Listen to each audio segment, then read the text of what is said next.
if we want to spend like millions and millions, we would need to develop this high volume, big amount of these creatives that are very technical and very easy to automate. I believe in one very simple trick.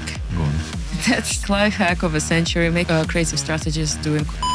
Maryna Taiberman is a fractional CMO and systems strategist behind the scenes of some of the fastest scaling DTC and performance brands. Bizarre Facebook groups. They show me a lot of like human condition, and one of that group that has hundreds of thousands of people in it, where people role playing as ants. You advertising to people that bought your products. We're pretending to be ants. Pretended to be ants. And I'm like, hey, we should get copywriters to this group so they learn how not to write copy. She specializes in building high-performing creative teams. What I believe is the most important for creative strategists and should stay with them is... Maryna, welcome to the podcast. I've been looking forward to having you on for some time actually, because we've been friends for like 3 years. You've been a consultant to us. You've helped us build our operations, get our team to where we're at right now. I know you used to work as head of operations at another growth marketing agency. You built a team of 70 people in growth marketing. And you're now a brand consultant / fractional CMO at multiple different health and beauty brands. You're someone I always come to for advice when I'm stuck, when I'm like, how do I deal with this operational systems, process, people related problem? Someone I deeply respect and someone I consider a friend in the DTC space. And it's crazy because we met 3 years ago and this is the first time we actually met in person in Budapest. So it's been really cool to like hang out for a couple of days, lots of food, lots of like partying, dancing. Welcome on board. Yeah, I'm happy to finally be here. And I'm happy that we get the chance to have a podcast in person. Yeah. I think in the pre-chat, we almost talked about all the stuff we would probably end up talking about today. But I want to jump right into teams, right? Because we've both grown teams. We have a team of around 40 people. You've grown a team in the past of, 70 or so people. And I know you work with multiple different teams now. For you, what is a good growth marketing team? And like, what are the different characters you need in there? Because we have people from media buyers to creative strategists to editors. They all think and talk differently. And to get everybody aligned is sometimes really challenging. So what do you think a good team looks like? I think a good team is the team that talks to each other. Yeah. That's one thing. We want to prevent isolation of particular parts of the team or prevent mindset where, these, say, media buyers don't know anything about creatives. Let them look at the numbers. And the opposite, or like... all these creatives don't know, they cannot own the numbers, they don't know what it is. The team that is functional and can grow accounts very fast is fully integrated together into one unit.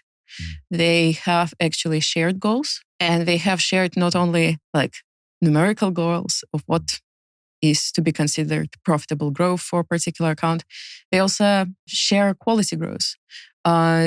For example, they know exactly what the vision for the brand is, and they can develop this vision together instead of being like in conflict with that, which is like very common in performance marketing, to set yourself for like, I'm in a conflict with the brand. Yeah. No, they actually have these goals. They also have together goals about well-being of each other. So very functional team is a team where people can take rest and nothing falls apart without them, because there is somebody who can back them up or somebody who will help them pre-plan and deliver big bunch of work. So nothing is ever delayed because somebody is burned out and things like that. So yeah, I would say good team is dedicated, connected, persistent, very stubborn, and just working on making each other smarter. I think we said this in the pre-chat, right? You always need inside every company drivers that move things forward, right? And some people I feel like naturally have got a personality to be drivers. Some people it's conditioned over time. But and I know you're definitely a driver inside a company, right? And I know that many people often approach you to say, hey, come and work in this company and just drive this whole team forward, build a creative team out. So what do you think it takes to be a good driver? Like, where does that mentality come from? I know that a lot of people I've met who've come from like a Slavic and Eastern European background, honestly, really have it built into them from I don't know, conditioning or just growing up in scarcity or instability kind of makes them want to work hard and take self-accountability for things. I know that definitely comes into it, right? Your background and your upbringing. But What do you think is the mindset of somebody who is a driver in a company? Like, what does accountability look like, and how important is that? Yeah, I think accountability is heavily important. And I would say accountability should be distributed within the team.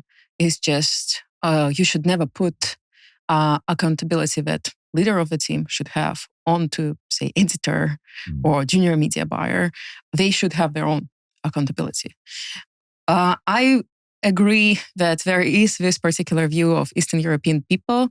I had experience in my life where I was compared to a factory, mostly not even for, say, ability to lead, but for persistence to work continuously. And I would say that comes first and foremost from maybe a little bit of dysfunctional mindset, I would say, that if not me, then who? And I think it's very common thing that like Eastern European kids sometimes experienced is like, if not I do that thing, who will do that for me? What is my backup plan? So right? Explain to me where that culture comes from, because like I'm not from an Eastern European background. I've only known Eastern Europeans really through the process of going into growth marketing, because we work with people in Lithuania, Estonia, Ukraine, Belarus, all over the kind of that region. So where does that mindset come from, and what holds it all together? I would say it obviously comes heavily from like post-Soviet trauma for a lot of people. And say I'm a millennial, I'm very in the middle of the millennial. So I speak from my own experience where I got to witness my parents being like hustling really hard because they had been the first generation with this post-Soviet opportunity to build their life for themselves in the way that they see fits and actually define success and pursue it. So for me, it's like example is there. For a lot of people, example is actually in their family trying to do so and failing. And then they understand that their, say, backup plan is non-existent. They have to rely on themselves. And it also teaches us, because we get to observe in our culture, people creating success for themselves, that it's possible. Yeah, there's two ends of the spectrum here, because you have people who maybe have had a good upbringing because they have access to money, and therefore they can get a good education, whatever that even is nowadays. Through the traditional routes, their IQ maybe increases because they've gone through the process of deep learning on different subjects that may or may not matter in the real world. They've got the best chances in life, right? And often they're the softest people, right? They're the people who actually don't have any, they're maybe work smart, but not street smart, is what I say. And then you have the other end of the spectrum where you have hustlers who have grown up with nothing, poverty, conflict in the household because there was never enough money and there was always fights about it, right? And this creates some kind of trauma from a young age, which then makes them fight against it and be like, no, like I'm going to make sure I'm determined to make sure money is never a problem in my life. And it goes the other way and they become quite street smart, but maybe not as book smart because they didn't have the opportunities growing up to go through the formal deep education route, right? So for me personally, it's really hard to find people who are at both ends of the spectrum. And but you do need both inside a company. And actually at a certain scale, I think you do need some people who are book smart because there's certain technical skills that you need, like for example, finance, accounting and legal, like where you just require those skills to actually grow and make things happen. But I think within growth marketing, within e-commerce, within DTC, to get off the ground, to get to 5, 10, even 20, 50 million, I've seen brands where it's very founder driven and the founder is a hustler. They don't really know the ins and outs of like technical things, which they may have learned if they'd gone through a traditional route. But there's something about them that has that determination that just makes them succeed. And you've worked with a number of different founders before, right? So within the e-com space, like what for you makes a successful founder? Is it that book smart, street smart? Is it that they're more usually street smart? Like what is it that makes them usually successful? I would actually say being curious will make them the most successful. Because the most successful founders I know, they're happy to try. They're interested in trying things. And if they are missing one or another of this book smart and street smart, they're interested to find out what's up there. And I think that ability to overcome any fixed mindset that you have about things will make you way more agile and being capable to adapt to change fast. The second, where founder develops fixed image of not just the brand itself, but self. That's where the problems start, because sometimes this is a fixed image that is based on nothing, not based on data, not based on even some sort of intuition, maybe based on expectations of them. And I think basing your life decisions on expectations of others is, a little bit of waste of time, I would say. So every founder I work with is curious. They're happy to try things. They are very good at starting and initiating things. They very aware of their weaknesses, and they actually happy to step away in the areas where they're weak and put in the person that they know represents what they're weak at. And I think that would be the successful. Yeah. I think one thing that you've done working with me for the last 3 years is highlight my areas of weakness to allow me to bring it to the front of my mind. And not, by the way, because I hold ego about it. I accept that I'm terrible at a lot of things, right? I'm good at a handful of very small things. But to bring it to the front of my mind, and I think that every CEO or leader of a company needs someone to challenge them on that stuff, to bring it to front of mind so that they think about how to solve the problem and to get people around them that can really, really fix those things. I know for me personally, I have certain working dynamics, working duos where it just works so well because intuitively they understand what I want. I can go from almost like a 2 out of 10 description of what I need or what I'm thinking, where I'm going, and they can get it to a 10.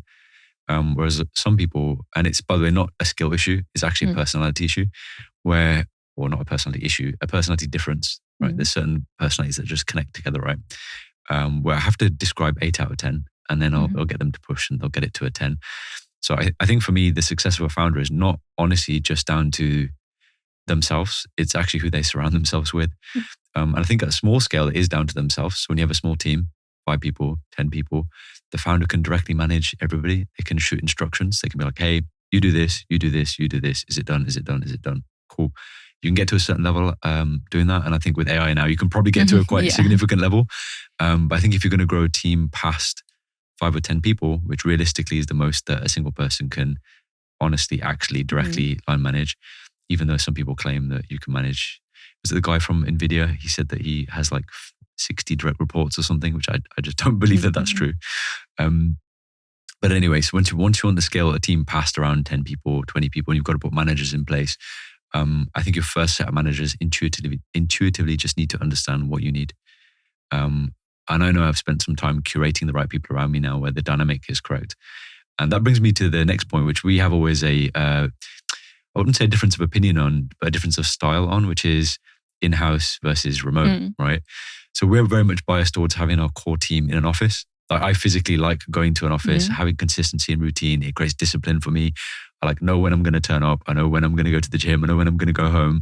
I know who's going to be there. I know I can get them and talk to them about something. If it comes to my mind, I can go and walk over to them and have a conversation. I know you're more biased towards running remote teams and there are massive benefits towards that, right? Because you have access to a huge labor pool. You have access to cheaper talent. People can work on their own terms. And that for some people is even more important than just the work itself, right? Being flexible and having that dynamic. Whereas if we're physically in an office, and by the way, we have a hybrid team. So I'd say it's about half-half.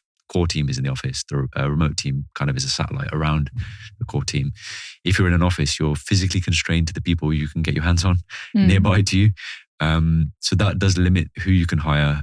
But we more so hire for mindset. So I'm always thinking, okay, well, it doesn't matter if the people around us don't have any skills. If you're in any kind of decent conurbation, so in our city, there's 1.5 million people. That's enough of a population to find some talented people. Any city where it's less than 100,000 or less than 200,000-300,000, it's not going to work. I think for our dynamic where I live, where the founders of the business are, there's enough of a population where I feel like I can get the right attitude and aptitude and all the technical skills can be built.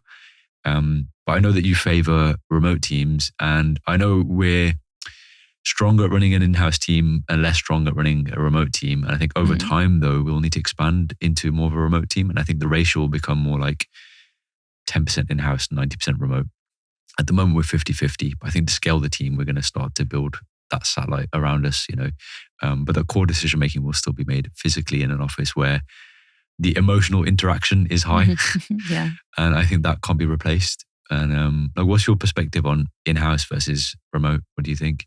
I would say, as a person who witnessed you making actual decision that goes against the trend of actually we want to return to the office in a way. You were always in the office, but you want to actually bring all the core decision makers together physically.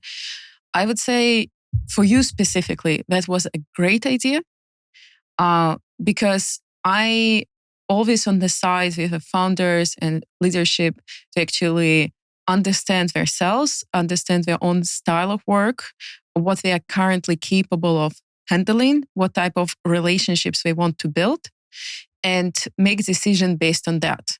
And that would make an informed decision because I would say return to the office for the corporate is, for a lot of companies, is a trend that doesn't bring any value, as well as let's make everything remote is a very startup trend that oftentimes also doesn't bring any value.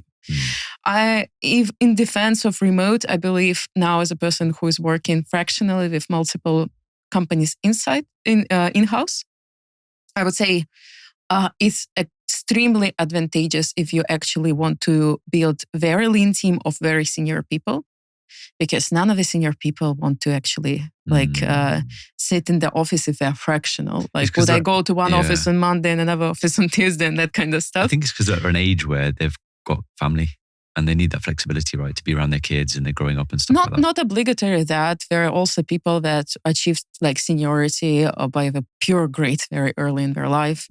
I would give an example that your co-founders are younger than yourself, right? And they are already extremely senior people, while some people in Europe live with their parents at the same age as they are running agencies successfully for multiple years. I believe that actually comes that with seniority, especially the creative people, oftentimes want to be fractional because they want to have ability to have multiple sources of inspiration. And I would say, ironically, even being able to procrastinate one type of work by doing another type of work. Instead of say in the office, meet and eat chips, they would prefer to do another job at the same time. And these type of people thrive in a very remote environment.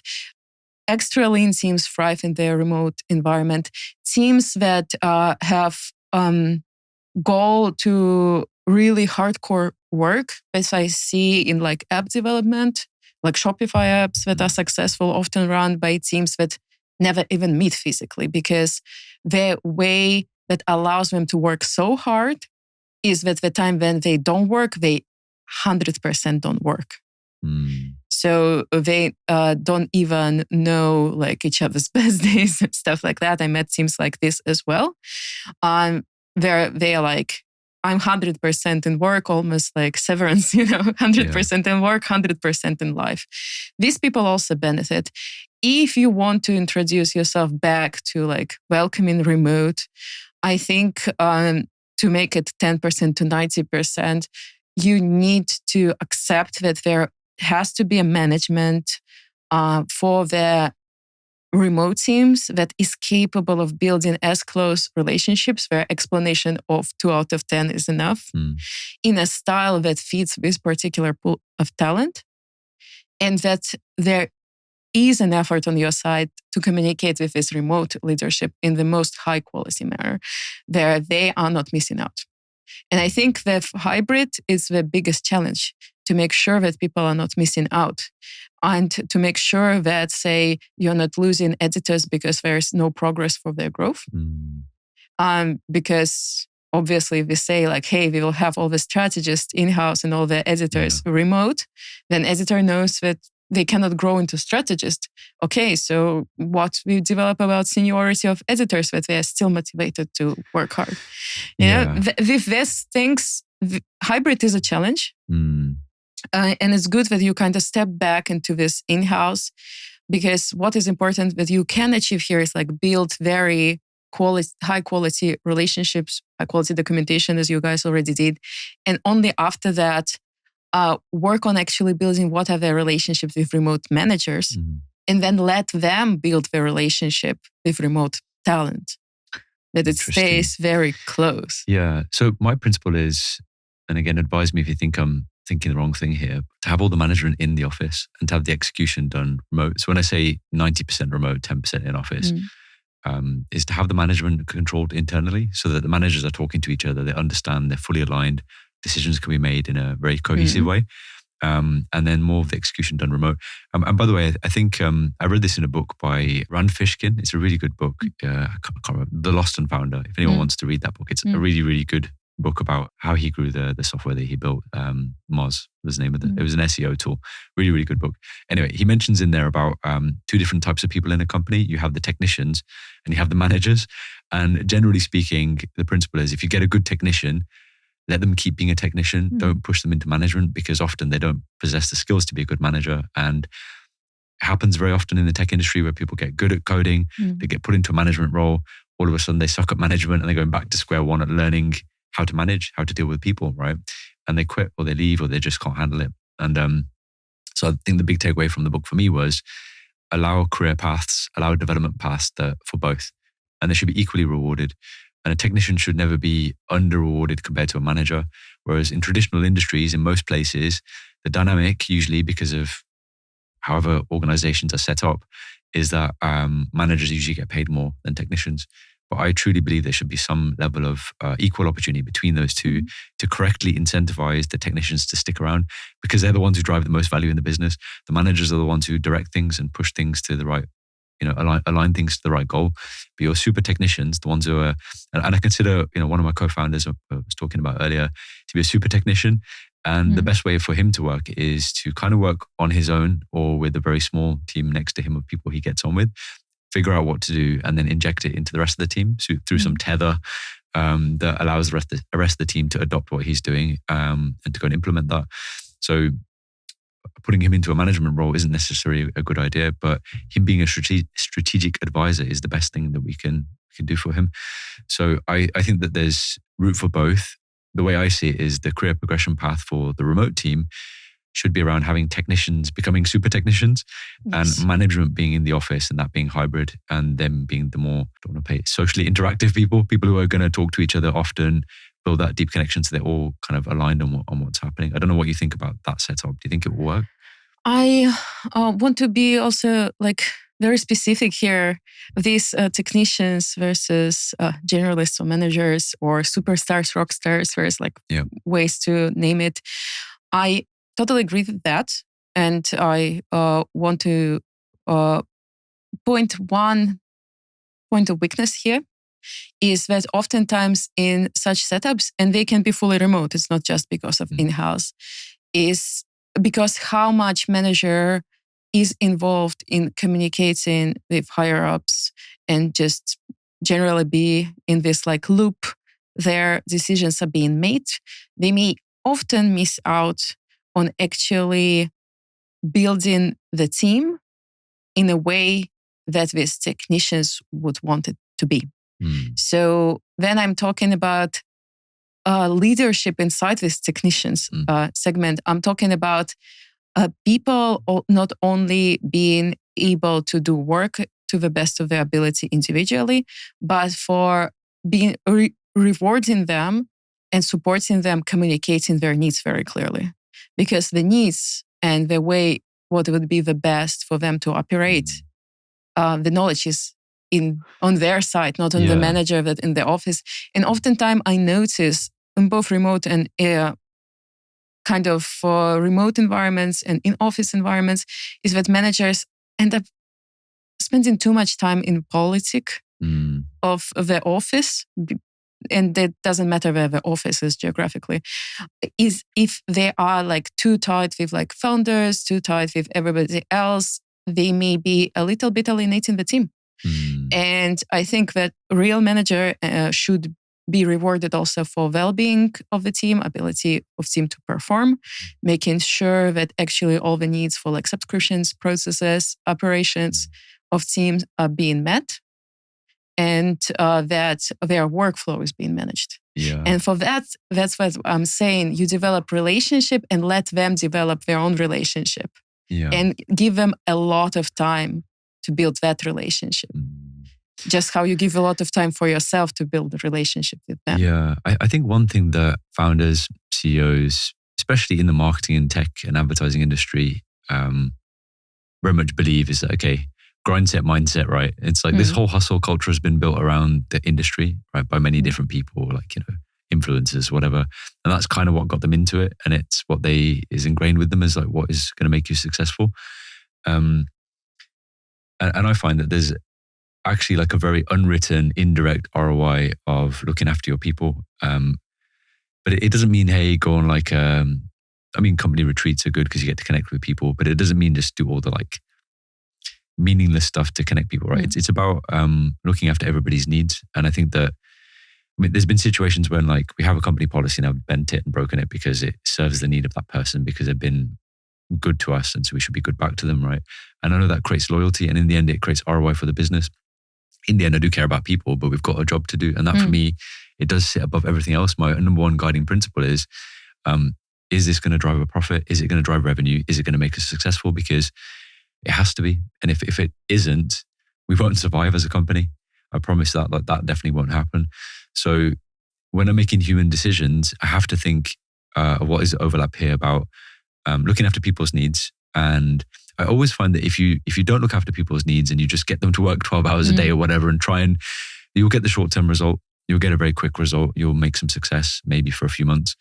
But people burn out, whether people believe in that phrase or not, I don't even know at this point. But I feel like it's very short-term thinking. So if you want to build a long-term business that's going to stand with a good foundation, you've got to really look after people. That means going above and beyond. And for me, that stands from the top downwards. And I do things that maybe are a bit unorthodox because I can get away with it, right? And I just kind of to look after people. And then I have policies, which for me, there's always a conflict between trying to put structure and order into a company and then me just trying to solve the problem as quickly as possible. And that's always a bit of a conflict. But I'd say I'm quite like a humanistic leader. I like to think about if I look after everybody, they're going to look after the work. And you've just got to make their work environment the best possible working environment they can ever imagine. And I've had people leave and want to come back because it's maybe their first job. They've left and they've been like, shit, it was like way better before. And like, for me, that's very rewarding. Whether we need them back or not is a different situation. But I think there's that kind of indirect ROI that people don't often talk about, don't bring to the surface. Hard to talk about in meetings because you're just always focused on getting the work done. And often, I promise you, the best ideas that we have being in an office is when everyone's finished the work and we have like a nice kind of office with sofas and like there's racing seats and PlayStations and pull-up bars and all kinds of stuff, right? Anyway, the best conversations that we have are usually after working hours. And we do crazy stuff in the office sometimes. So we wrestle each other and do like things that you probably shouldn't do in an office. But often a lot of the problem solving is happening outside of work hours. And by the way, I'm not forcing anybody to stay. They're just staying because they want to, because they enjoy hanging around with the people they built connection with. And how do you even replicate that remote? You just can't. I will tell you a lot of remote creative ideas come from WhatsApp groups behind your back. Really? That's for sure. That is so very common. And I had been in situations where I was let into this group's layer. And I'm like, wow, there was a whole life, that was going on. Like, and I didn't even know. I think like it's a human nature, say, to gossip, to be playful with each other, to communicate in this way that feels more free. And they find a way to do it online. It would be WhatsApp group, it would be Discord channel, it would be Telegram group. Some people don't even know that you can see their messages on Slack, so they do it on Slack. Really? Can you actually see? I don't think you can. If it's an admin, you can kind of get okay. If any of like junior editors are listening, just know that. But I think all this underestimate human creativity, underestimate human desire for connection. It blossoms anywhere. And another thing that I think will quite like often happen is that we also underestimate how much dissatisfaction of a person can be invisible to you and can be actually affecting work, and you will find out too late because you're way too many levels higher and you don't understand the impact of single creative, for example, or you don't understand the impact of single decisions because that's not your job to oversee a single decision, but they can pile up. So, and the same applies that for a lot of founders, people quitting comes as a surprise. Because again, the relationship with middle management and maybe middle management is prioritizing relationship with a founder or CEO or a relationship with a team, and then everybody ends up being very surprised. And that's what I kind of saw a lot. The situations where people work actually with 12 hours, they actually output exactly volume you want, but performance is slowly going down, and you don't know what to do about it, and it's all on the surface level seems like they're doing the same thing, but soul is not there. Yeah. The spirit is not there. And if you run say any kind of satisfaction survey, you'll find out that they are all hate their life at this point. But and I think that's why with these goals of quality of life, we may want to have definition of success of some sort. The definition of success is just I feel that vibes are good. I take time to talk to individual person that maybe few levels below that you don't interact very regularly directly in a way that is open and friendly and encouraging. And you know what's up with them. Or you encourage these mid managers to spend more time on the team rather than on mitigating leadership.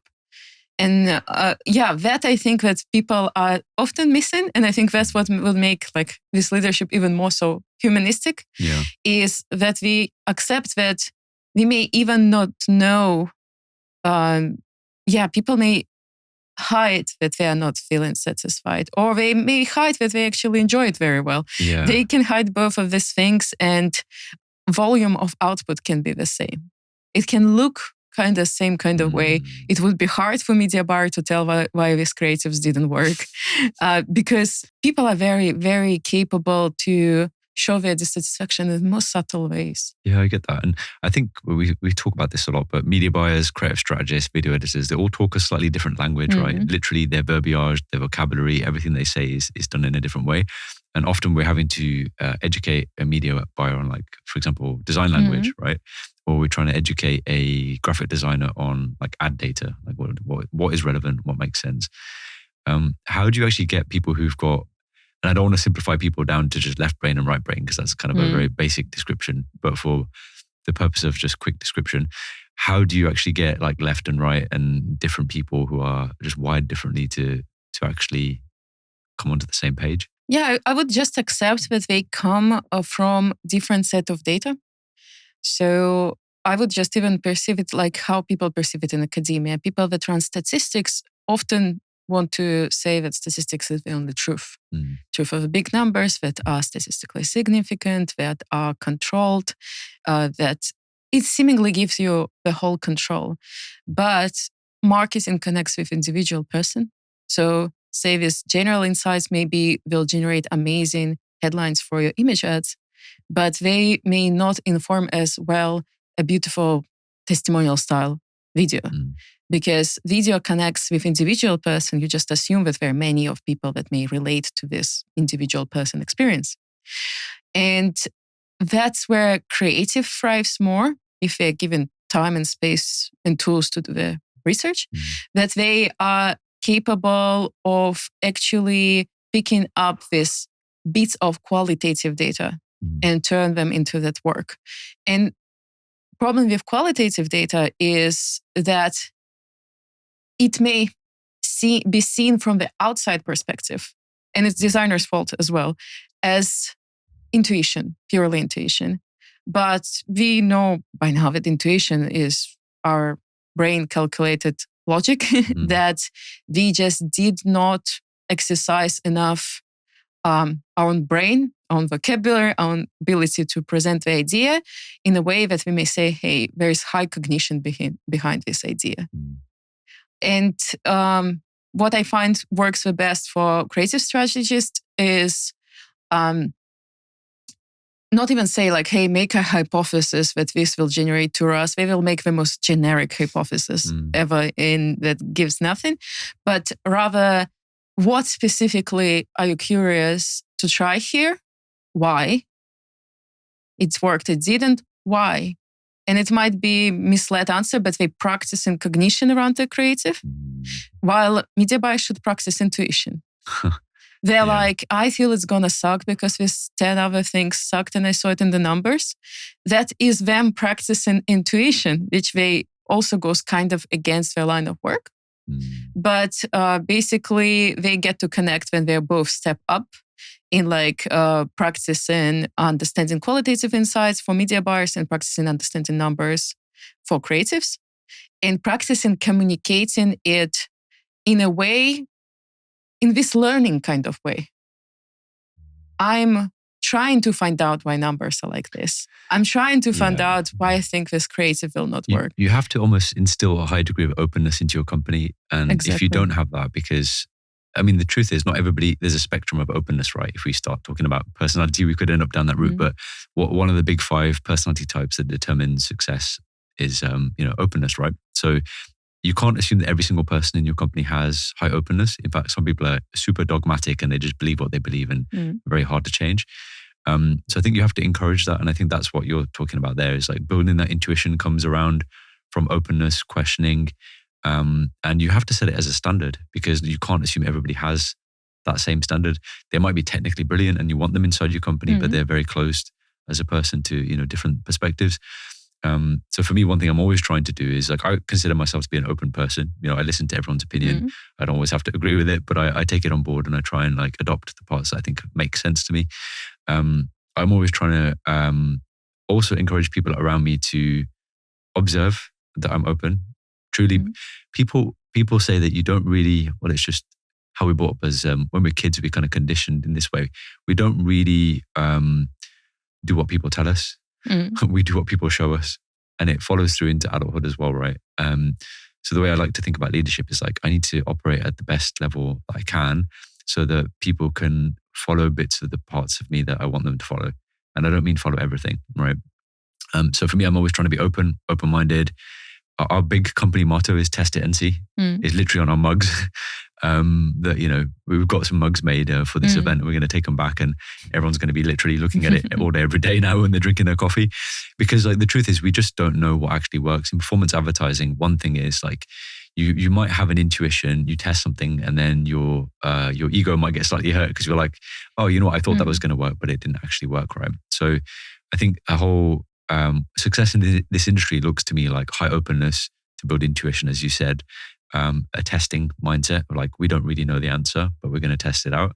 I think also understanding there's so many different customer avatars and nobody actually knows all of them like in depth. So sometimes you have to trust that another person in your team might have a higher level of intuition towards a certain customer group than another. And I mean, that brings me to another point really about something we spoke about yesterday about creative strategists, which is you need a diverse range of people in your company as creative strategists, because if you have like one type of person, and what's interesting is that usually founders who are doing recruitment will end up recruiting people who are like them.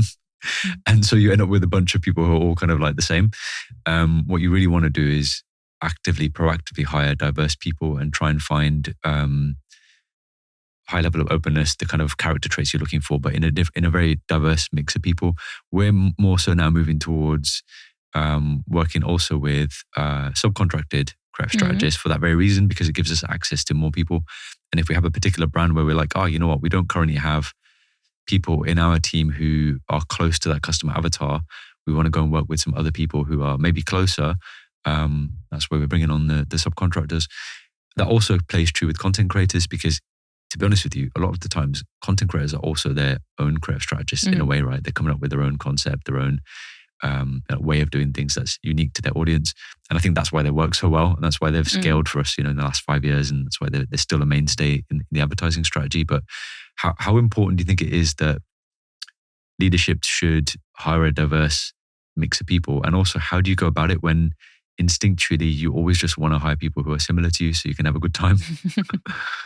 I think, first you're capable of having a good time with people that are not like you. Yeah, I've come even to out I've of come to pure learn that. curiosity, as I said, founders should have curiosity to succeed, right? But yeah, I think one thing that I saw with, say, agency setups that run purely on subcontractors that they ran into as a problem is that they relied on these subcontractors to also do all their research, but their subcontractor is, say, junior strategist that maybe fit a little bit target audience and like has a designer or even like directly a designer as their subcontractor. They run very quickly into a problem that there must be actually owned on the side of the agency the process of research.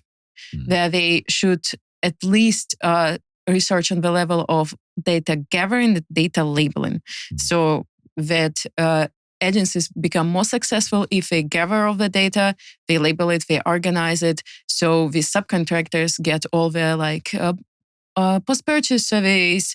They get, maybe you already ran your own surveys. Maybe you already ran some interviews with people and things like that. And they get this like vast amount of data to start playing with.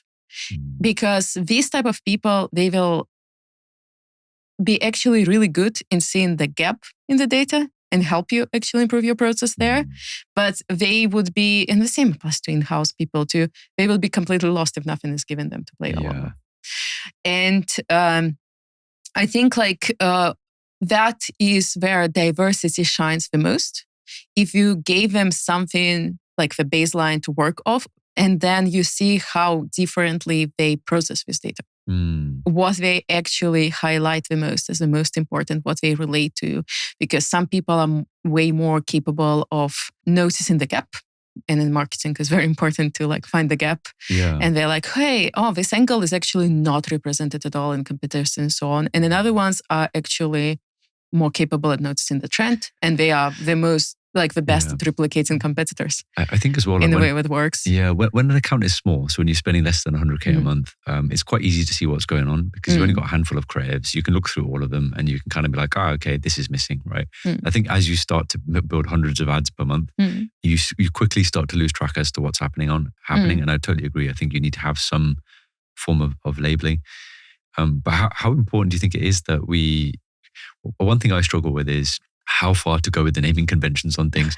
Because I feel like sometimes it's just we're doing things for the sake of doing things often. So like for example, I can't remember how many debates about within our naming convention, we have something called concept and we have something called angle. And I had so many conversations about what does that word concept mean? And what does the word angle mean? And how are those two things mutually exclusive from each other? And I've spoken to 10 plus people on this for total probably more time than I should have invested. 15, 20 hours, I don't know, a long time, right? Discussing like, how do we do naming? This is going back a couple of years now. In the end, I concluded that there's no answer and you should just forget about it and just name it as something that people will remember. So inside your company, people know, that's that concept. Like, it's called that. We literally had all these different names and then we had one which was called Concept 722 and it didn't make any sense, but it's just what it got called in the office. And everybody got to know it was a certain mashup of UGC creators that just worked for us every single time, the way that we mashed it up. Everyone just knew it was Concept 722. Even I know, if my team who's listening to this, if they're listening, they know what Concept 722 is. But it has no logical reason to be called Concept 722. So I don't know what you think about this, about naming and like AI can do tagging now as well in terms of tagging the creative and labeling like what's inside the ad. And I'm torn as to how useful that actually is. I don't really know. What do you think? Yeah, I think like one of the things that we deal with is, for example, in the naming convention, we have a particular segment that represents subset of pain points that audience have. So like one pain point, two pain point, the second pain point, third pain point. And then we just decided to do like, okay, multiple. And we ended up seeing success with ads that are called multiple. And then it's like 80% of all the ads in terms of pain points are multiple. So this is showing multiple pain points in one ad. Yeah. And I'm like, okay, if our main success is a multiple, let's do qualitative analysis. We are going diving deep into like top ads and that we are talking about big volume of ads and top top of ads, and we just noticing, is there any clusters of pain points? So we maybe noticed, that mental health related pain points has a cluster. So, okay, let's segment it out and introduce this new pain point segment that's just a little bit more specific than multiple. Still multiple is top performing. And that's what we find out, that maybe that this particular product, people are actually getting like most curious and fascinated about, wow, how does this thing is capable of helping with all that stuff? And they like, it justifies the price to them, and they like feel like fantastic about that. With your like angle and concept, I was thinking about, okay, what can I do about that? And I thought that the best way to go about it is like, let's find out what is like the most like literal kind of way. And then we were like, okay, hook is literal. So if you repeat hooks, we want to know. Format, what you would consider concept, I would consider format. So is image versus video versus carousel? No, that is a type of media. Okay. So what you call concept, we call format. Right. Because I noticed in the team, specifically in creative team, it allowed them to have a joint naming convention between graphics and video. Because say graphics will just want to call it listicle, but videos would want to have concept 772, right? Because video is like a little bit more kind of vague, ambiguous kind of thing that is hard. But we want to have joint naming convention. And sometimes video is animation with a listicle, so they can use the listicle and be united in this joy with graphics team. Yeah, I think naming statics are animated similarly to images makes sense because they're quite similar to each other. But videos, I can't see how there's an overlap in, like, what is the overlap in naming convention? I'm trying to think about hook and headline together, because headline is a hook of image head. Like, obviously, it's kind of double hook. Their visual hook, which the image is, and then there's a headline. If there is a headline. So for us, like, the angle was the messaging. It was around the copy mainly. It was around the headline. It was around, okay, what are we trying to say? The concept was, how are we trying to say? Again, those two things are even abstract in their own description. So it's not getting us any closer to actually describing what's going on. Exactly. But it's like more like the visual side of things. Like, how do we put this together with the visual? And at one point I called it visual concept because I was trying to force people to think, okay, visual messaging. And I tried to put them into two buckets. In the end, I realized that simplifying a concept down to just a one-word phrase or a two-word phrase is just completely meaningless and stupid. And it really isn't something that we should do other than quickly referring to something that the group of people working on it has a collective understanding of. Yeah, I also always insist that one part of naming convention in all my clients is individual name. Because ultimately, strategists would be searching for it. Yeah, what do you mean individual name? Like that there is one that is like free text. One part of naming convention is a free text. Yeah, okay. Yeah. Because that connects to them. Yeah, that's usually the thing that people remember. It connects to them. It allows qualitative analysis. And then the rest is like somewhat reporting to the leadership. You want to have a top level view. Well, it's also people can take ownership over the name of something because they can creatively name something. And then they talk to all their friends in the company. They're like, oh, have you seen this concept 722? And I know exactly who named concept 722 and they know who they are. And they said it to everybody and they're the one who spread the word, the phrase out there, right? And it's about like claiming some ownership over something. Yeah, and I would just say strategists should be the ones populating naming convention, coming up with all the names. What you do is just you review periodically, like with this case of multiple, and you look, there is a gap or there is no gap. Does it give me enough-ish knowledge or it doesn't?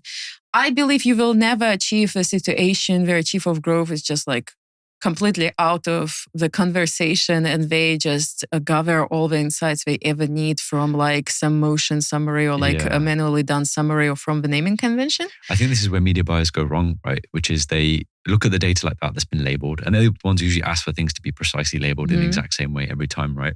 And they'll look at things where there's a concept called multiple and they'll just say, hey, multiple's working. Can you do more of those? And or they will say, I don't understand what that is. Can you stop doing the multiple? Yeah, exactly. And they don't truly understand what that means. So again, it's a communication gap between media buyers and creative strategists. Yeah, that's why I believe in one very simple trick. Go on. That's like life hack of a century. Make creative strategists doing qualitative presentation. They're going for all their insights, and you allow them to summarize it the way they want. So how I do an ideal case situation is that they first talk about some of the this numerical stuff, that how they interpret that fact that multiple is winning, or how they interpret the fact that experimental creatives this month spent way more and way more successfully than optimizations. How do they interpret that? And then let them give examples, let them make it visual, let them show all this top creatives. Yes, it's hard when we are talking about large volume, but when we are talking about large volume, we just say, pick the most important creatives, pick the most important insights. Because they, again, practice with cognition. We also practice connection between media buyers and creative strategists. And we also create a space that they can disagree with each other because they actually presented evidence as to why.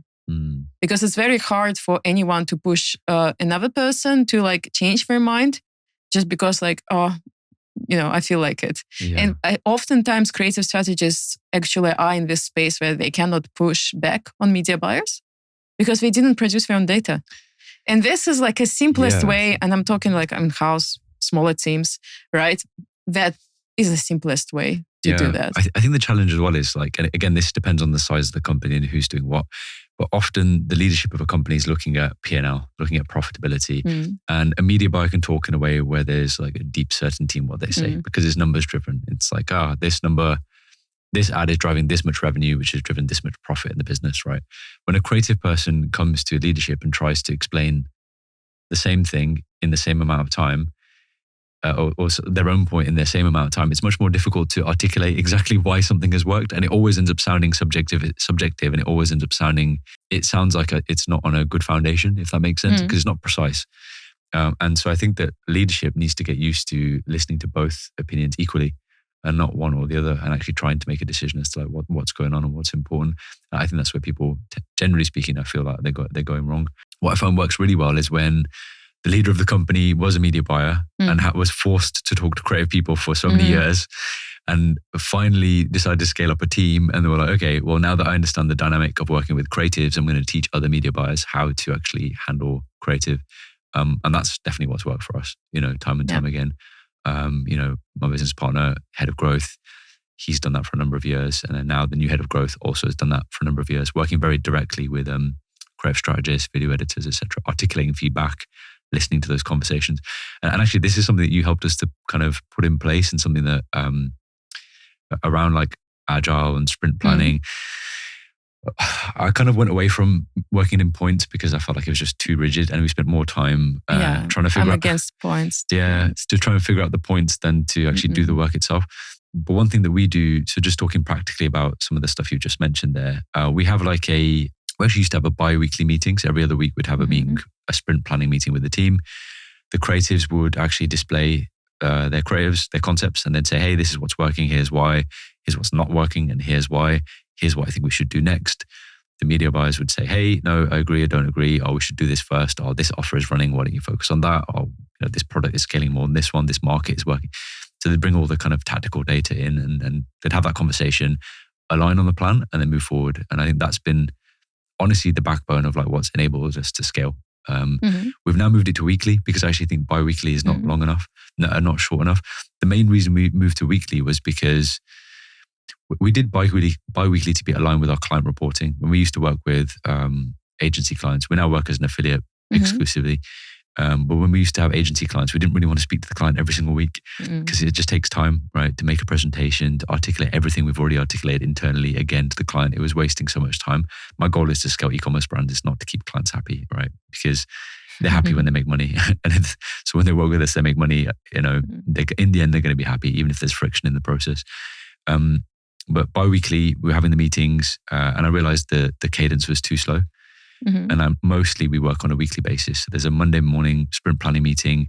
People come in, explain what worked for the previous week, explain what the plan is for the following week. It should be pre-prepared. So they need to come in actually having the ideas already backlogged. And and an assessment of what's actually previously worked. Plan is aligned for, and then we have a batch of creatives that get made in the week with the goal of launching it Thursday and Friday. Now, everybody claims to have a perfect process like this. And we talk about this a lot, and it's quite interesting, is that when you make a presentation on stage or when you go to an event, you have these wonderful diagrams that show exactly how it should work. The principle of it is that it is correct. However, when it comes to reality, and when you're inside a company, and anybody who's really been inside a creative team knows there's a lot of chaos, and it's just the nature of the job. You cannot control it, right? But I think having that backbone of a meeting every single week on a Monday really helps to put order in. The agenda of the meeting is there's a few points. I tried to prescribe it exactly in the past. That also didn't work. I was like, hey, say this, then this, then this, then this, go through these points. But I think the general principle is share learnings, display learnings and share learnings, what your wins, what your losses, what's next.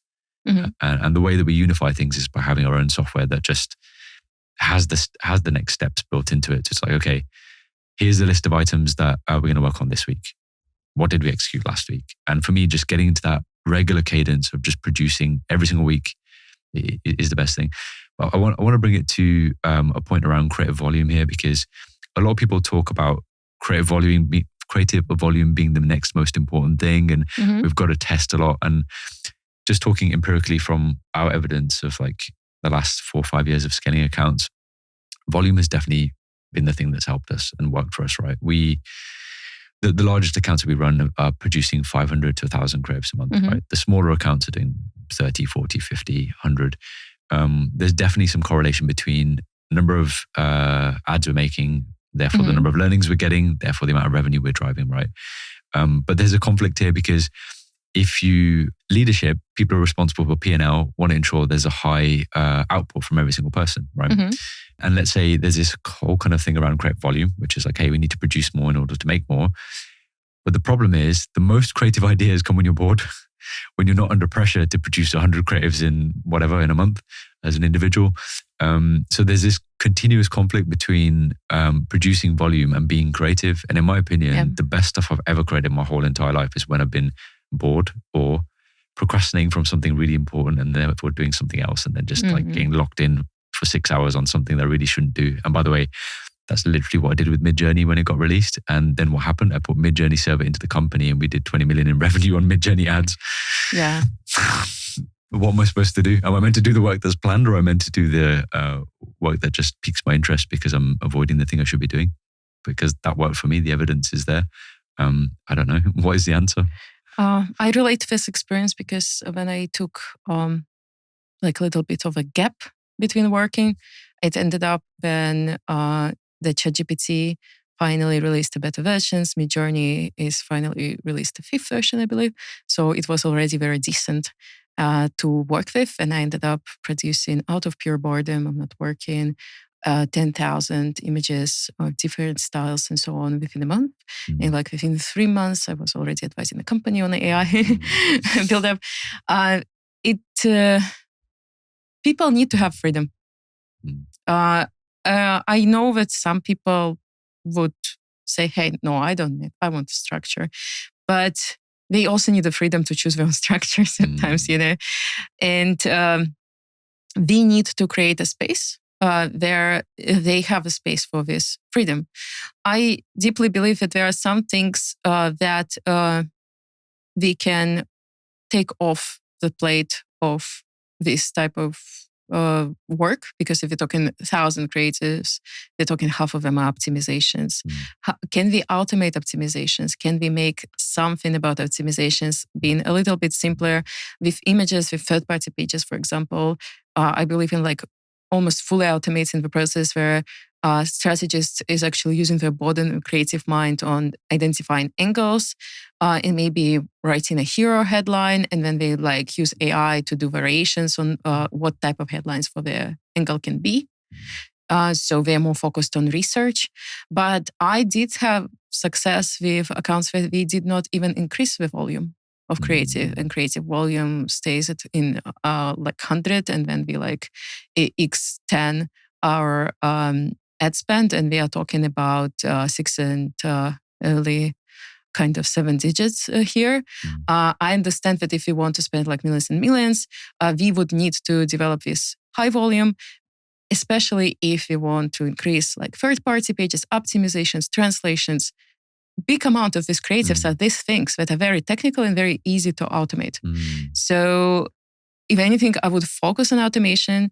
I would focus on actually tracking experimental versus proven versus optimization, and making sure that you always have calculated risk with experimental, and that you have given people space to either or support to do their research and being able to come up with these experimental concepts. That's a very good insight. Yeah, and maybe you will have, okay, out of these thousands, you decided that you can take a risk to have 50 experimental.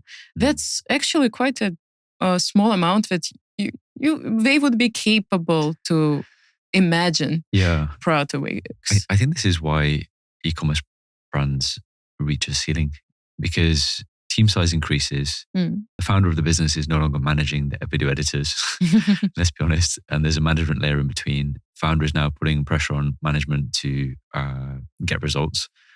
Manager therefore puts pressure on editors to keep producing, because all the founder is now looking at is the number of units produced, because it's a quick way of looking at information. It's like, hey, okay, I'm making 1,000 ads. Okay, good, job done. Let me move to the next problem. But I think where I've seen real success, and I'm thinking about specifically about a 9-figure business that I know of, where the founder, one of the founders, still to this day reviews every single ad that goes out. And I think it's the reason they got to 9 figures in the first place. Because they're still in touch with what's being made. They're still in touch with what's actually happening. And it's the breadline of the business. It's what makes the business work, makes it tick. And because it's so important, I think that one of the founders or someone with the highest level of buy-in, whoever that is in the company, should be looking at every single ad that goes out, should be staring at the hook and watching it 15 times. And if they're not, like what are they doing? Like those other things are not important. It's like if you solve those problems, money's going to come in, and you're going to solve all those other problems by hiring people who don't, that are like going to do things which are not core to the value that's being driven in the business, which in our industry is around the hook. It's around the video, it's around the image. It's like focus your time and attention on that. And I think as well that will allow, if the founder is doing that, or somebody with the highest level of buy-in and decision-making power is doing that, it enables them to go and create that free space around people who are creatively gifted. And by the way, creatively gifted people is like 1 in 100. The people who can really make exceptional ads every single time are the ones at 1 in 100. And the last thing that they want to do is sit and produce 100 iterations. Exactly. Because it's going to kill them, right? In their mind, they're going to be like, I didn't want to do this, right? And so I think that, to your point around the automation of the manual work, like headline testing and things like that, I totally agree. And I think that is the use case for AI. It's 100% the use case for AI. I don't think that people have got it right where they want this one button that you press the button and like a million ads come out and I'm just going to test everything and something hopefully is going to work. I think that's a foolish approach. I don't think that's how it should be done. I think that it should be first all the iterative work, which is exactly what you're saying, do all the hook testing, do all the caption testing in the hooks, do all the headline testing, the sub-headline testing. So I think that's where we should be going with AI. And I think the best tools will be built by people who are actually doing the work. By that founder, if that founder was reviewing every single ad of a 9-figure business, was to sit with the CTO and build a tool to iterate ads, I promise you it's going to be the top tool in the industry. The people who are making tools because they just made some previous other software and they don't make ads, they're going off secondhand opinions of things because that's just what they're doing. They have made some pretty bad tools. Mentioning no names, but they're not. But we know them. We know them, but they're not consistent with high performing, good quality output that we know. So, I think for me personally, I'm focusing my automation work around iterations. I'm really focusing around like, for example, getting an existing ad, putting it into Gemini, asking it, how do I improve the hook? How do I improve the structure of this? Give me specific frame by frame instructions on what I can tell my video editor to increase average watch time for paid social advertising, and just small little changes. Like, is it transition? Is it a zoom? Is it a pan? Is it change the headline? Is it make it bigger? Is it make it smaller? Is it use less words, use more words? Like, give me the specifics, right? And for me, for example, that kind of a brief, that iterative brief of improving a video ad, if you ask creative strategists to do that all day, every single day, they're going to go dead in the brain.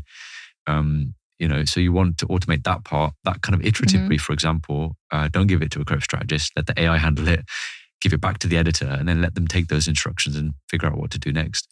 And I think in the same way for video editing, graphic design, the headline testing, all those different things should be definitely automated. So, I mean, talk to me a bit more about AI. And I know we talked about like the best use cases for AI if you just want to first get into it. Like, what is the very first thing you think you should use AI for? And I think we're both pretty much aligned on the research part being probably the most important part, because all the other stuff is quite hard to achieve in terms of getting good images and good videos. The generative AI portion is, I don't think, where you should start from if you're just touching AI within ecom. So just talk to me about research and like what you're thinking and where you think that should be used. Yeah, I think obviously a good start, and I think you mentioned it also during Affiliate World. A good start is just asking directly ChatGPT questions, right? But for me, it's like very beginning level of using AI for research. We can do it for like scientific sources and things like that, which oftentimes people just struggle like finding scientific sources, which is important in like wellness advertising, for example.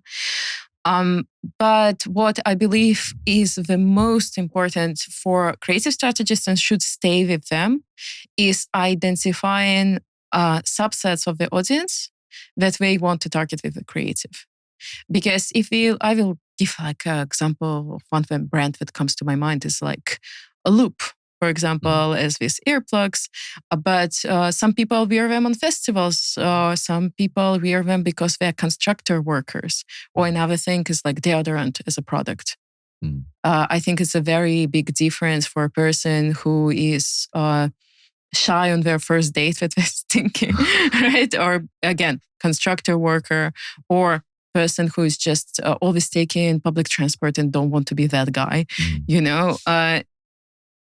finding this type of insights requires processing actually extremely high volume of qualitative data, which is, I'm not a strong believer in at the moment at copy mining the reviews because of the amount of fake reviews on the market. I think like Trustpilot is still good to have thing for the first insights, especially if you have strong competitors that are actually having plenty of Trustpilot reviews. But I would say anything that can help you with AI to do social listening would be a great thing. And I know that some people use the tools that help organize, like say Reddit social listening. But what I'm trying to use is actually gathering high volume of data from the most motivated subsets of the audience. So if it's about pain point, people that actually suffer, right? And find the places where I hang out the most. And we gather lots of this data and we use AI in very qualitative way. Okay, we can summarize what is the most common topics. Fine.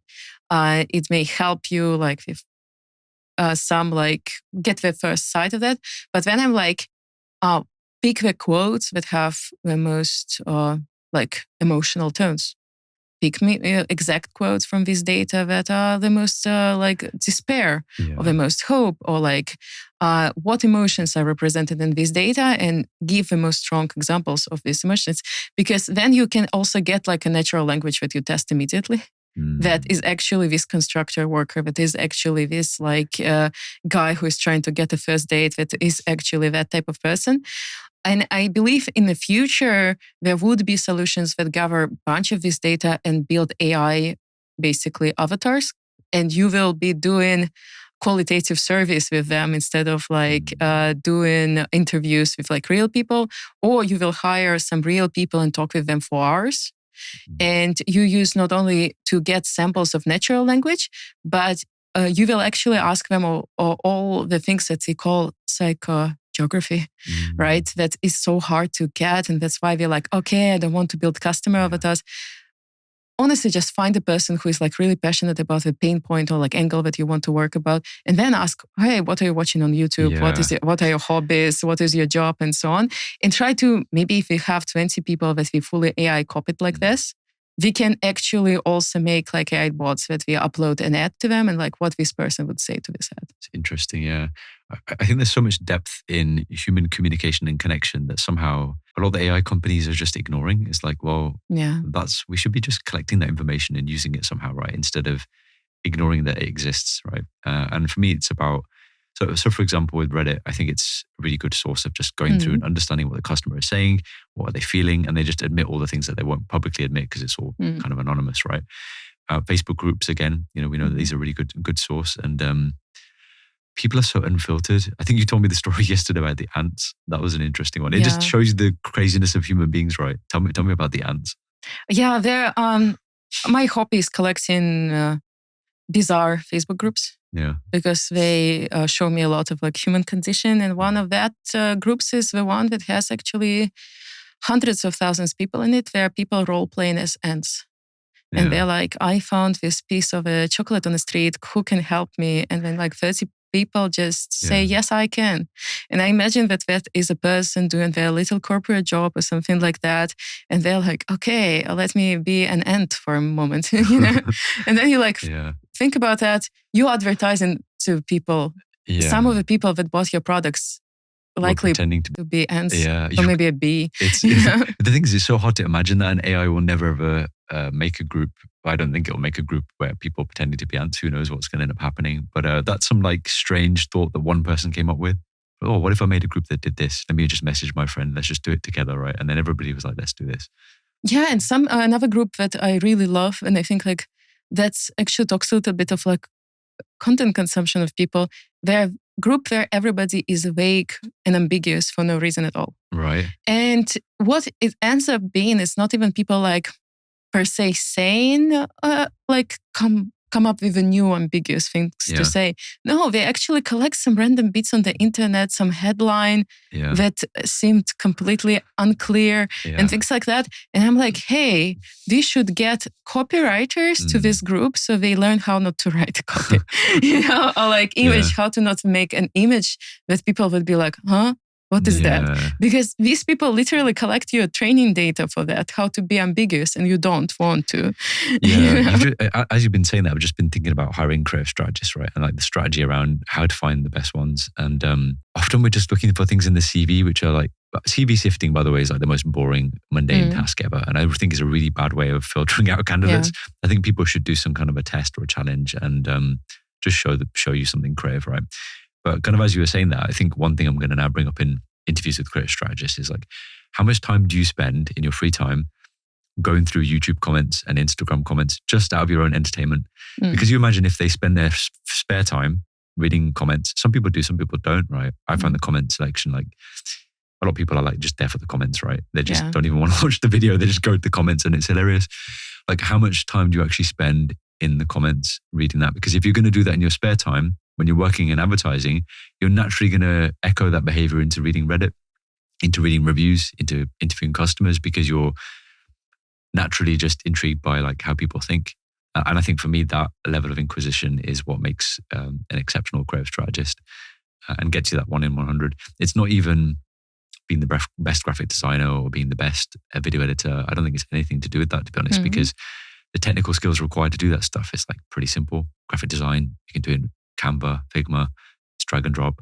Video editing, as we know in our industry, is just chopping frames and putting subtitles on and keeping it kind of simple. So I think it's down to how much have you explored human consciousness and existence, and how much do you understand about it, and how intrigued are you by it? Yeah, I wish if I could, when I hire a creative strategist, if I could, I would love to scroll their feed. Oh my God. Because for me, the good sign is if it feels all over the place. If the algorithm just doesn't push them one direction. I would say I like to explore human condition in TikTok. And Instagram, I try to like minimize that because sometimes it's like feels dated or like antagonizing for no reason and things like that.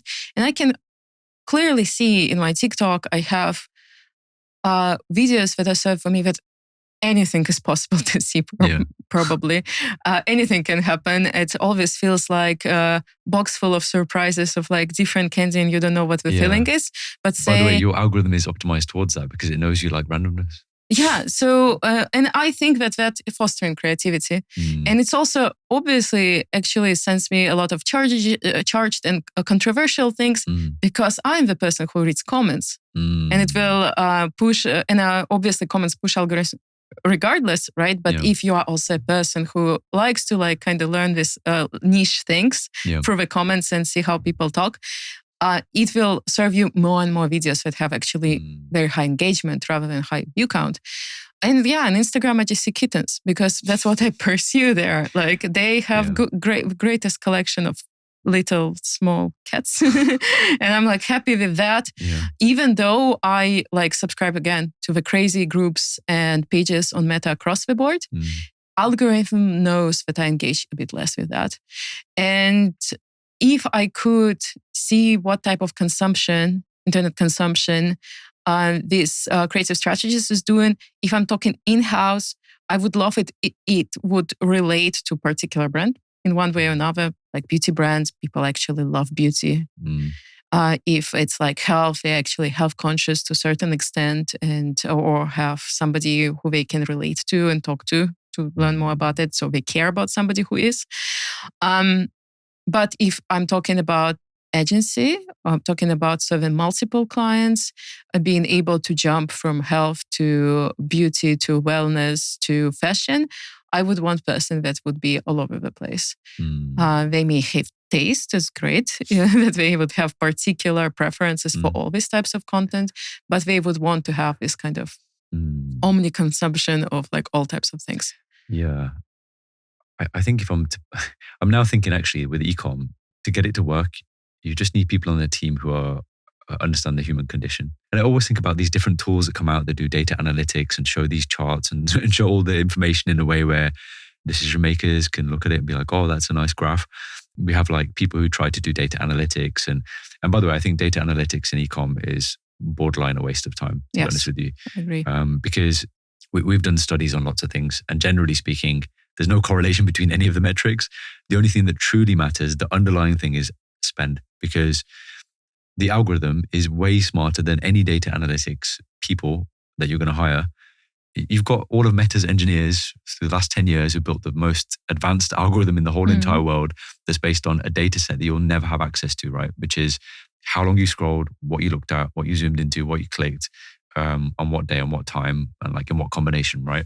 So in Ads Manager, we don't have access to that information. It doesn't exist. We can't access it. The algorithm has access to all of that stuff. So for me, if you set an objective of like, hey, I've got this particular cost cap, I want to achieve this result. I want to get my conversion for this price, right? Just trust the algorithm that if it's spending money against that it means that it knows that you're going to try and achieve that objective, because Facebook's goal is to make you money, because if you make money, you're going to spend more money on the platform. It's like a spinning wheel, right? And so like just trust that the reason that they're so big and they're so successful is because they're good at making you money. So just trust that if it's spending money, it's aligned with their goals and objectives, which is basically aligned with your goals and objectives. So this is why all the other metrics, honestly, just almost take them with a pinch of salt. They're secondary. They're like, okay, they use as comparison, really. For example, we might look at 2 ads that are 2 minutes long and look at the through play rate all the way through to the end. Was it 1% or was it 1.5%? And the video curve, right? That might give us some indication as to how to improve things. But honestly, overall, if something's a winner or a loser, just look at spend. And like, don't worry about all these different metrics, that you see in Ads Manager, because it's just, we once did a correlation where we got all of the metrics in Ads Manager, where we exported the data, all the metrics on side of the spreadsheet, and then all the metrics on the top side of the spreadsheet. And we did a correlation grid. And there was basically the weak correlation on every single combination of every metric, apart from engagement rate. Engagement rate and revenue were correlated. Medium correlation, not even strong. I think it was like 0.6 or something like that from memory. This is from a data set of like, I think like 50, 60 million in ad spend. And my kind of thinking around that is, again, statistics, there's lies, damn lies, and then there's statistics is the famous saying. Correlation versus causation. Again, I think the more you spend, the more comments you're going to get, right? Or was it the fact that you got comments meant that you spent more because people are there for the comments, because that's the type of audience that you've got for that particular product, and that particular creative means that you're going to read the comments. Who knows? You have to look at things individually. You have to look at that creative individually. So I think back to my original point here is, I think people have got too hung up in data analytics. Whenever I go to a marketing exhibition and I walk around, I'm seeing all these data analytics platforms for all the multi-different channels. And I'm like, guys, you're wasting your time. I'm just thinking you built a whole software that literally doesn't do anything. It just is there for the purpose of existing to give decision makers some comfort that something is happening. And the truth is, understanding of the human condition, understanding of human psychology, getting into people's brains, reading in the comments, talking to customers, speaking to them on video calls, meeting them in real life, taking them out for coffee, asking them why they hated the product, why did you return the product? All of these things are what makes an e-com brand successful. I promise you, all the best founders in the e-com space who've done 9 figures in revenue, they're all doing these things. They're looking at the ads, they're watching the ads, they're talking to the customers, and they don't feel, and the founders that I've spoken to that are doing that, they don't feel like they're above that. They feel like that's the most important thing that they could be doing, and they still call customers, you know. And I think that when you're hiring and when you're managing your team, everybody should be encouraged to do an element of that. And by the way, every single person. And that's how you truly get to know your business. It's not about the data, because also data analytics is one thing, right? We're talking about, can we see a trend or a pattern? The other thing that's a problem with that is the history is not a predictor of the future. It's like the stock. It's like the stock market. Stock market has got human randomness built into it, right? And so does the algorithm. There's human randomness built into consumer sentiment and what people want to buy at any given point in time. Which who knows if that's actually related to the stock market? But like, there's definitely a lot of randomness in it. So you're basically trying to say, if I analyze all this stuff and I see this trend, I know what's going to happen next. Okay, we know there's some seasonality around events, but that's quite obvious. I don't need a data analytics person to tell me that Black Friday exists and loads of people are going to buy stuff when you give 40% off. I don't need a data analytics person to tell me that Christmas is when people buy gifts for their family. Like, come on. So I'd say like people need to spend less time on that stuff and they need to spend more time in the comments. You know, for me, that's like an underlying principle of like what really makes an e-com brand tick and what a good creative strategist does. And I think that they are the ones in the company who should be accountable for ensuring that everybody in the company understands these things. Which means they need to deeply understand it themselves. And I think founders should also do that too. So that's my take on what makes an e-com brand successful. And I think you're probably aligned. Yeah, I'm totally aligned. And I think I really pray for kind of qualitative data to be taken more seriously across the board with multiple brands and so on. Because there's many methods of qualitative research. It's not just like vibes. Like we already talked about surveys and interviews, and the more open-ended questions are, the better actual data you get from that, instead of trying to put everything into something that you can easily make a spreadsheet out of.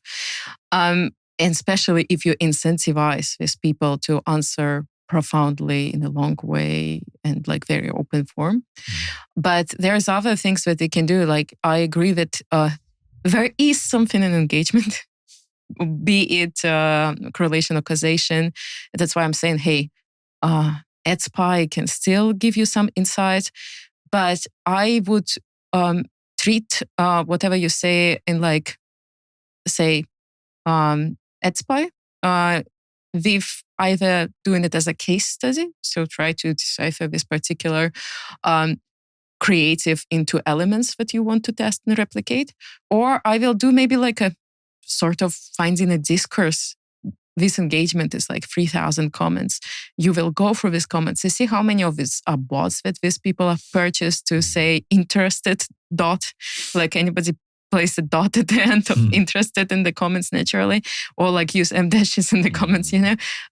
You try to find, is there any discourse that surfaces from the way how people discuss? Is there maybe element of rage, or maybe is there element of conflict in the comments where one people say something controversial and another person defends, or Q&A maybe is happening in the comments where customers or like potential customers are actually talking to each other.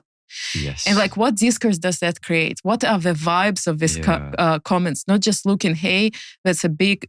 It's still, there is a place to do the case study of like on creative itself and try to break it down into all these formats and angles and hooks and headlines and replicate.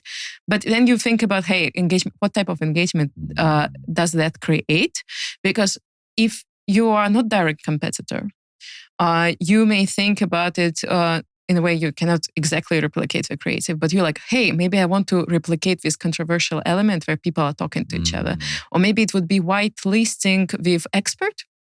And I want to make sure that expert in comments talks in very particular way and we talk to them that maybe we will populate with some comments that asking some sort of the questions that creates this discourse that there is this,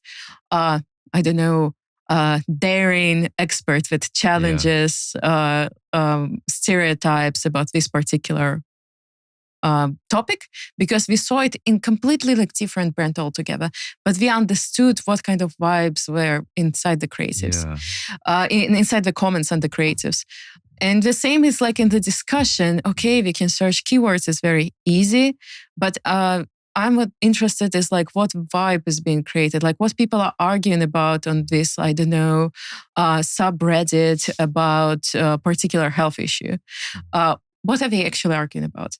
What is the main disagreement they have, or agreement, or who they will downvote the most? Like who sucks in that group? Who's like outsider and who is like insider that they trust?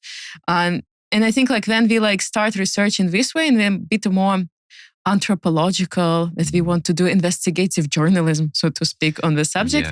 That's when we can find some insights that you cannot get from platforms. And then you get some other insights from all these platforms, and you mix it all up and you have advantage, because other people see it very literally and they just use, okay, the number is this. Like, okay, you're advertising to young people. Why do you want to increase the how long they view this video? They won't. Their attention span is half a second. You want to increase them clicking and like going through with a purchase and optimize on that, rather than like focusing on like some, vanity markers for yourself. Yeah, I get that. I think, just me talking from a personal perspective of having to run multiple different teams and keep all the plates spinning in the business, right? Often you just forget to do the simple things like read the comments, and you end up thinking about other problems. And I reckon that there needs to be people in the team or resource dedicated in the team who can literally sit there and read the comments. And that should be your creative strategist. And I think that that is what we should be optimizing towards. Yeah. So, okay, you have customer support on the side of client. Get them to gather this data. Make it easy for creative strategists to go for these comments. Yeah, this is one thing that ad agencies specifically don't ever see, right? And there's also like I have issues around you have brands often where they have multiple different agencies and then in-house teams, and somehow they just don't really talk to each other because of the configuration. A lot of the best companies I've seen have like most things in-house, and they contract certain things that they can't do in-house. But in a way, everything kind of stays connected. And I've seen where customer services teams do that. They have a weekly report to the creative strategists, and they say, hey, here's what the comments are from what people are saying, what they'd like and don't like. And the creative strategists are asking more questions and doing Q&A and saying, oh, can I jump on a call with that customer? And I think that kind of interaction between customer service and creative strategists also is one that needs to be amplified. But it doesn't for a long time we ran as an ad agency, and we now have our own in-house brand as well, so we understand that dynamic. But as an ad agency, you don't see that because you don't have to ever get to talk to the end customer because the client is blocking in the middle. So if you're an ad agency out there, talk to your client and say, hey, can I talk to your customers? They're probably going to be very defensive. But if you give the reasons as to why, and you say, hey, can you just give me a sample of 5 or 10 customers to talk to? I'm sure they're going to give it to you. And you're going to learn from those insights more than you can possibly ever learn from just reading as well, because when you're speaking to somebody, you're going to get even deeper into the level of insights. And one thing that we often do is when we're onboarding a content creator, for example, we try to find somebody who's within the target demographic of the pain point, so that they have the pain point themselves, right? So let's say, for example, we're selling HRT. We want to speak to someone who's going through menopause or perimenopause. We'll get them on an interview. We'll ask them questions, and usually we'll get a girl to interview rather than a guy because they're going to feel more comfortable talking about issues around female health and stuff. So they'll just ask them questions. But one thing that I always try so we have like some girls who are younger in the team, in their 20s. Somebody who's going through perimenopause or menopause is maybe in their 50s or late 40s. Sometimes it's quite difficult for somebody who's younger, who's 25, to ask those questions of somebody who's older, because the older person is going to be like, oh, this person's just a kid. What do they know, right? So what I always get them to do is I say, hey, who do you know in your life? So this is my team, somebody who's 25. I'll be like, who do you know in your life that is going through menopause right now? Explain to me. Okay, my mom's going through menopause. This will happen. Okay. Now, when you speak to this person who's you're about to jump on an interview with, first empathize with them. First say, hey, my mum's going through this. I can kind of understand it. I see it from her perspective. And personally, it's been difficult and challenging for me to deal with the repercussions of, the mood swings, all those kind of things, right? Hormonal changes. Build that connection, build that empathy link with the person. And then they're going to be like, hey, do you know what? It does do this. It does do this to you. And like, this is how I handle it. And this is the impact it's had on my family and the impact it's had on my kids. And all of a sudden you've got a deeper connection and you're going to unlock a new level of understanding of that person. If you just go in and say, hey, tell me about menopause. What are your symptoms? How does it work? Yeah. How do you feel in the mornings? Okay. When was the last time you had a hot flash? You don't want to ask objective questions that just lead to simple answers. You want to build an emotional link with the person first. And I think that I see those content creators as basically customers. So you need to get either a content creator who is a potential customer or actual customer, or a customer on the end of a call, and you need to build that emotional bridge with them to then have those conversations to go deep into the pain point to really understand something. And to do that, you have to find something in your life that relates to something in their life so that they feel like they can relate to you, so they can expose all that stuff to you. You take that, you get the recording, you put it into GPT so we use Fireflies, we get the transcript, we put it into ChatGPT, and then we talk to it. We're like, hey, summarize the key points. What were the most emotionally strongest points? You can ask whatever you want from that transcript, and you're basically you're continuing that conversation that you had with that person using AI. And I think that's an extremely valuable use case. And I think we'll end up probably having I hope somebody builds a tool where you've got lots of avatars where interviews happen, and then you can talk to those avatars. In fact, maybe we should just build it. Yeah. Actually, I think we should. And I would add one avatar that I think you will extremely benefit building with AI is an avatar of hater.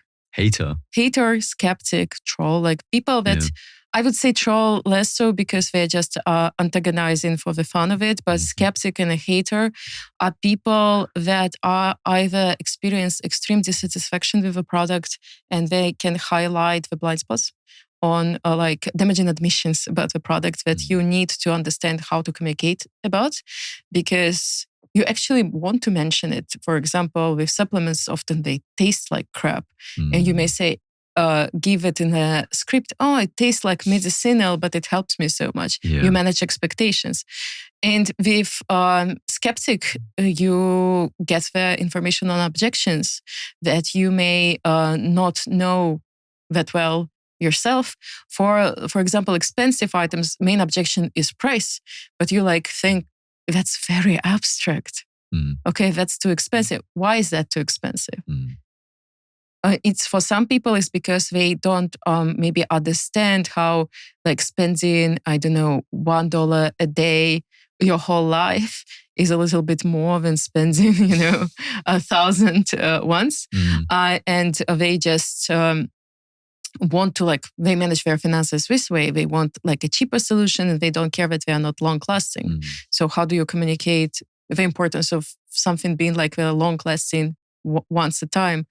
Or some people just think that this product is frivolous and that's why they don't want to buy it. And you communicate that is also actually a necessity. And why is it a necessity? So when you start translating price objection into something more tangible that you can address, because obviously we go abstract, okay, we need to address price objections with social proof and studies and science and strong brand. And we do, but sometimes it's not actually a price, but there is some objection that happens in the person's lifestyle and the way they see the world that we just perceive as a just price objection. But we can find a way to address it, and then that will give us a lot of insights. So yeah, I would say person who transformed customer, who is satisfied customer, is a person that helps you inform your journey. A person that is these content creators that you just start working with and they experience pain point. They symbolize this problem aware, the most ripe audience to address with performance marketing.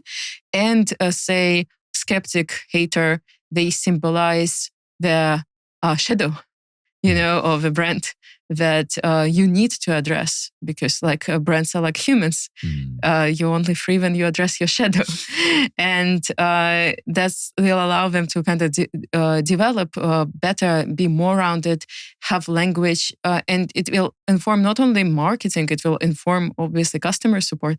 And oftentimes customer support already has a lot of knowledge about the shadow and a lot of ways how they manage the shadow.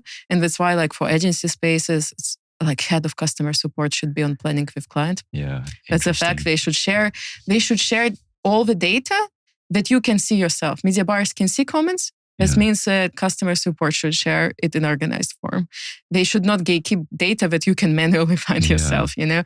And and I would love to build like, say, avatars like that.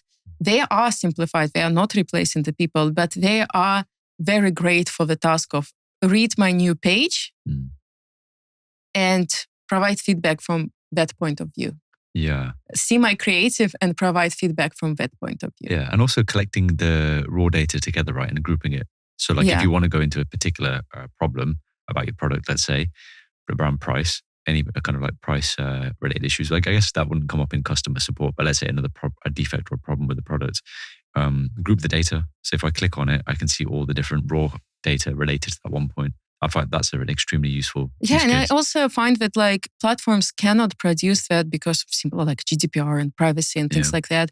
If you made an agreement with person, you may say, hey, we will actually access your social media and everything that you posted publicly in the groups completely not related to product. And they like, if they give consent to that, you gather this data and you make them more like tangible person this way. It is not as possible to do at scale or provide as a service because there's too much privacy involved. But you can work out agreements that are fully legal and so on with a sample of like 20 people, which is more than enough, that represent this different, like if you have very broad pain points, I would do like, hey, let's get people representing the groups of pain points at least. Or we go with this like hater, lover, fan, you know, and we represent them and give like, I don't know, 7 people each. And we try to also like, make this data a little bit imperfect by adding what makes them human. Adding if like they argued about like some silly issue under some public Daily Mail post, you know, and then you're like, add a little bit of tangibility, like tone of voice to that people. And then, you can basically run customer review that way. Interesting. It sounds like we're we're breeding a new software tool. Maybe we can talk about it properly afterwards.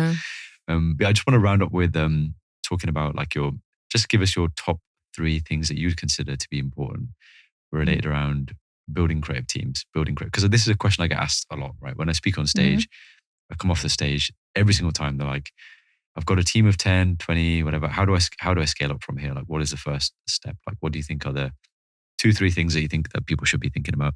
Okay. First is there is, I would say 2 types of creative people who are passionate about marketing and passionate about creativity. They both can work amazing in marketing because both involves this skill set of like actually be passionate about people and empathy and things like that. So I would not like hunt specifically for a person that just shares every like Twitter account about creative strategy and like kind of present themselves as they live and breathe marketing only. I'm on the side of like hiring underdog students, artists, and so on. If you are capable of herding cats, you can hire these people from all these walks of life, looking for the way how they basically capable of transforming data into this like creative that we can test. That's pretty much it. That would be first, like to not have fixed mindset about what creative strategist or creative should be. You can have this fixed mindset only about hard skills. Don't have fixed mindset about their personality type, about like their background, about, I would even say experience, because I noticed people, okay, they've been in 10 amazing agencies, but they've been in 10 amazing agencies in past 2 years because maybe they got fired from all 10, but the next agency hired them because they saw the previous 9, you know? I would look into, like, I would give them rather tests. I would give them, as you said before, like practical tasks. So build people from like actually not the perspective of what they seem to be, but who they effectively are, what they do, not what they say. Find a way to build around that. That would be the first thing. To scale the team, you need to maintain like very tight communication.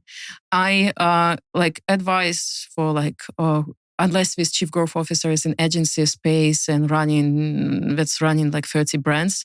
If it's in-house, I want head of growth there with the team. If it's like a smaller team that doesn't even have head of growth, I want founder there with a team.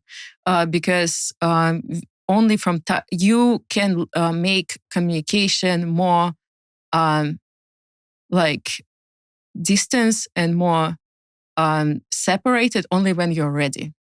It's not like, hey, I have now 10 people, so I fuck off. You need to, I have 10 people I can trust that understand me and I understand them, and we are aligned on the like our goals and missions, and the vibes are there basically. And then I can feel that I can step out, but I step out in a like being hands-on. I'm still talking, I'm still available. That's another thing that I think like leadership needs to be available. And they don't need to say like what to do on the level one, but they need to be available non-judgmentally to all this talent, to talk to them and ask for advice. And create a space where they feel that they can ask for advice, that they can suck into something, that they can feel that they have a gap of knowledge and stuff like that, and successfully like help them overcome that. So it should be very tight communication, and there should be really heavily support on them being able to do research, being able to create, being able to experiment. And it's ownership of people that managing the budget, and ones that manage the budget, to calculate the risk. So you give exact amount of the freedom you can handle, you know, and then you leave that freedom to them. It's how we're saying like, only in Europe, Eastern Europe, we say only borrow people money that you are okay to lose. And that's the same, only like bet money on experimental creatives that you're not afraid to lose. Don't like, hey, you did not match your KPI on like completely experimental creative. What is KPI and completely experimental creative? Yeah. That's very important, that we like allow people to take risks, and there is a person that takes ownership that this risk is already mitigated in the overall strategy. So we don't have like, oh, success is like growth team success, but failure is creative team failure. We want to create the space where it's very kind of, there is a space for failure. There is a space for mitigating risks in particular way. There is a space to research, space to create, space to have boredom and procrastination and things like that. And and space to ask for help. Amazing. This has been an awesome episode. I've taken away so much. I think I'm going to rewatch this one myself and take some notes. Yeah, thank you for coming on. And thank you for inviting me. Thank you.